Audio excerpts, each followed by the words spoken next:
This video purports to show fighters from the paramilitary rapid support forces at the presidential palace in Khartoum. It houses the office of the de facto head of state, who's also the head of the army, General Abdel Fattah al-Burhan. But the RSF says it's in control of this government building. There's been more intense fighting in the capital as the two sides battle for control. That's despite the announcement of an extension of a ceasefire for 1 week after mediation efforts by South Sudan's President Salva Kiir.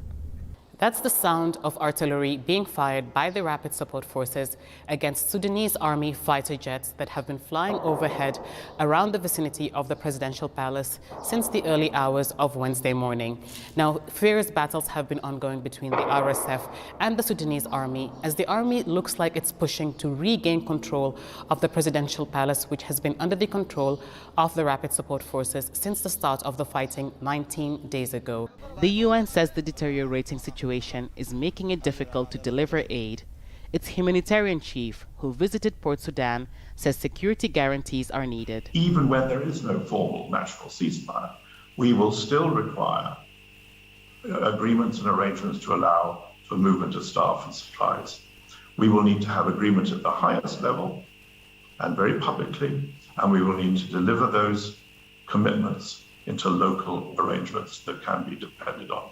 The fighting and instability is pushing more families to flee the capital. This bus of evacuees is heading north to the eastern Red Sea coast. Along the way, they pass through several checkpoints. Some are controlled by the army, others by the paramilitary rapid support forces.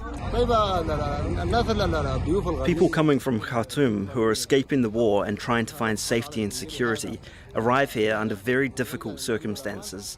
Some people who have passed through here don't have food. Some are sick, some are very old. In Port Sudan, Navy ships, commercial ferries and airplanes are shuttling people out of the country. Authorities say around 13,000 foreign nationals have left in recent weeks, but more evacuees arrive each day and the city is struggling to cope. We've had a big problem with accommodation in the area. Syrians are currently living on the street. Some families open their houses to families, but for us, youths, we've been staying in the mosques and we've been getting help with basic needs, food and drink. Despite the poor conditions, the influx into Port Sudan will likely go on until the warring sides agree to a ceasefire that holds. Hiba, Al Jazeera, Khartoum.